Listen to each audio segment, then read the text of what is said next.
Рахмат, Айда Камшыбек, урматтуу Алмазбек Акынжанович. Кыргызда башканы коюп Манасты айт деген сөз бар да. Оолу мен ошол ойдуңдан ой толгойдум да. Кече улуттук биринчи каналда 1 сааттык түз эфирден мамлекеттин Манаска болгон мамилеси деген теле берүү болду.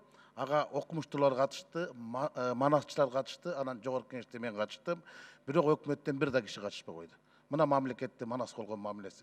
Мына ушул передачада өкмөттүн дарагына аябай ачуусундар айтылды. Эмне үчүн Манас эпосы боюнча мыйзамды өкмөт аткарбай жатат деп. 2011-жылы бул мыйзам жарыкка чыккан, 2012-жылы ошол кезде өкмөт башы Өмүрбек Токтогулович тарабынан 5 жылдык улуттук программа кабыл алынып туруп, ошонун 5% да ишке ашпаптыр. 5%. Анда мыйзамды эмнеге чыгардык? Биз Манасты коргой албай жатпайбызбы? Деги эле дени сак өлкөдө, деңиз улуттук мурасты мыйзам менен коргобойт, улуттук мурасты ыйман менен коргойт.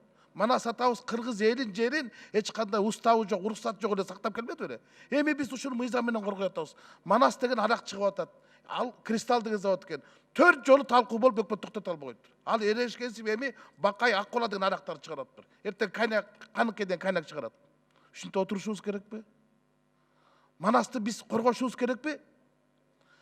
Экинчи маселенин дагы өзөгү бар деп эсептейм. Кыргызга таанымал эмес, кыргызды тааныткан Сүймөнкул Чокморов деген СССРдин эл артисти бар. Аны Маданият министрлиги билеби же көзүнө илеби мен билбейт экен. Бирок бул өкмөттүк иш-чара болуш керек ошон 80 жылдык мааракеси.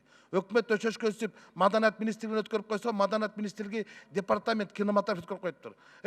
Ушундай кишинин деңгээлин департаментке түшүрөсүзбү? Мына эртең ошонун тоюна Орусиядан Аринбасарова келатыптыр. Асанали Ашимовду чакыраттыр. Али Хамраевди чакыраттыр. Анан ошо коноктор келсе кошто мамлекеттен. Анан департамент өткөрсө, мамлекетке, өкмөткө уятпы? Уят, анан бир дагы сом акча каралбаптыр.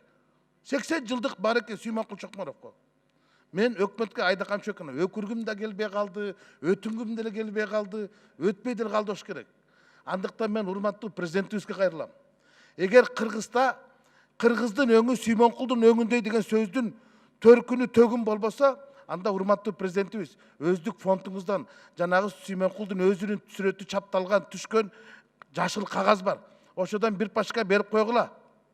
Ушул улуу агабыздын урматтап, ушул уят болбой, конокторго, коштолорго өткөрүп алайык. Ал тарыхта татыктуу киши. Ушуну айтып коеюн дедим. Рахмат.